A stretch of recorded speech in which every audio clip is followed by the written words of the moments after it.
Okay, so let's try number 39 and 8.3, which has circular arcs and the line y equals x in it. And on the line y equals x, there are points that are at 2, 2 and 3, 3. Quick thought. They want me to think about the polar inequality to describe this region, right? Like that's what they're asking me to do. Write a polar inequality to describe this region, this one. Right? So, if they said, yo dude, write a polar inequality for this, and then they gave me the points 2, 2 and 3, 3, are those points polar points or are those regular Cartesian points? Regular Cartesian points. How do you know that? Because the line is y equals x. And the axes are labeled x and y, not r and theta. Okay, that's fair. I would also say that there's one more clue. What should the angle be to get to y equals x? 45 degrees. Yes, it is a 45-degree angle. And so I would expect for these to be something comma pi over 4, right? Yeah. So since they're not something comma pi over 4 or something coterminal with pi over 4, those are Cartesian points. So that's methodical way of approaching it. Yeah. Very nice. The x and y axes, right? Like if I say, okay, this is the x-axis, this is the y-axis. If I drew a dot out here and said that this was whatever that is, comma, whatever this angle is, I think that would still be a valid way to describe this. Describe a polar Right. coordinate? Or Yeah. Even if your axes are labeled? Yeah, I think even if I label my axes, if I label my axes r and theta, then I'm just doing Cartesian coordinates in r and theta. Sure. Which is weird, but actually that's that thing that I use, right? When I graph polar functions, sometimes I like draw the sine or the cosine or whatever out. Oh, right. So those are a little rough. It's mostly context, but in this case I have a little information about this. Oh, wait, hang on. Region? I know that something's this angle here was what? Pi over 4. That was pi over 4. What's this angle here? 45 degrees. 90 degrees. Pi over 2. Oh, Right? And the whole thing. The whole thing. Yeah, yeah. So where does this little chunk of region live? In pi over 4. Yeah, the angles at least live between pi over 4 and pi over 2. Yeah. You guys all see that? Yeah.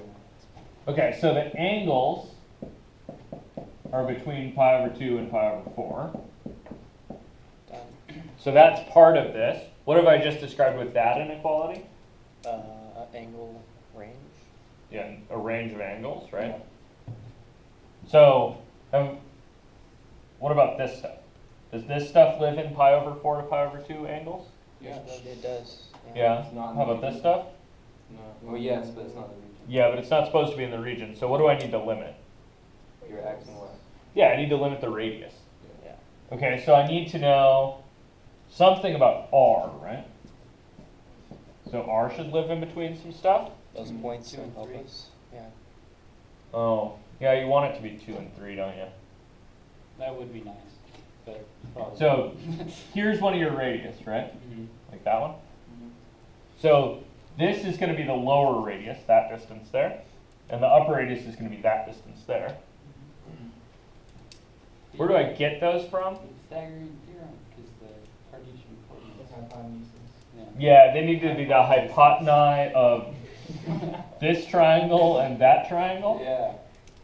You guys with me on that? So So it's not 2, right? Because 2 just gets you to here.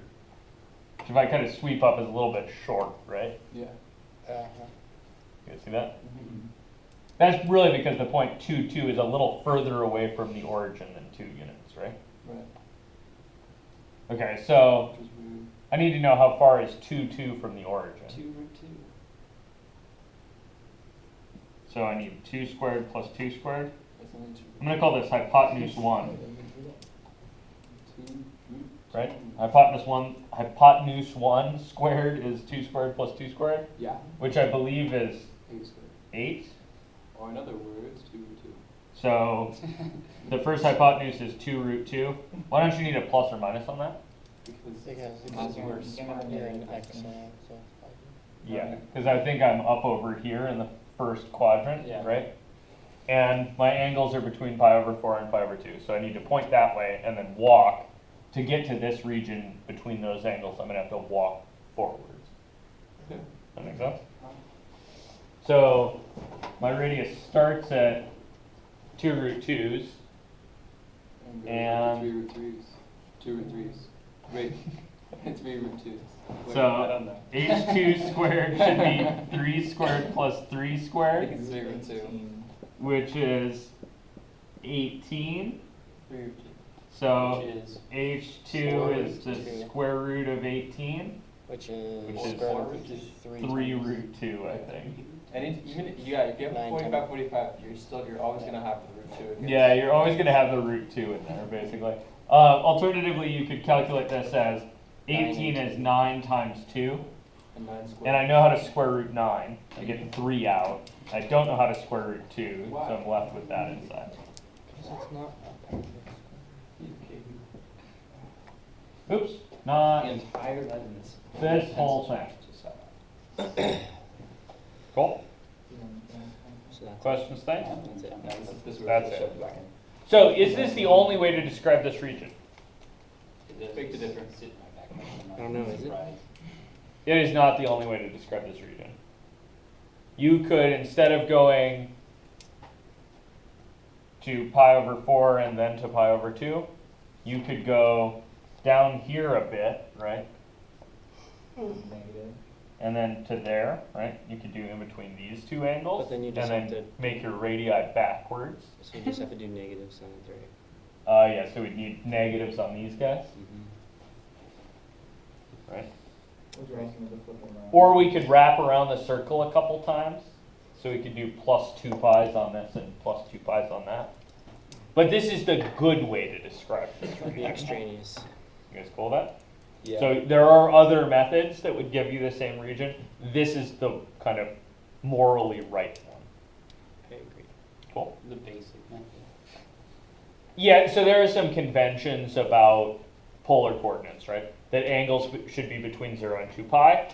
Cool, I have angles between 0 and 2 pi. And that radii should be between 0 and positive infinity. Okay, so I've satisfied those two things here. Those are just conventions, not necessarily absolutes.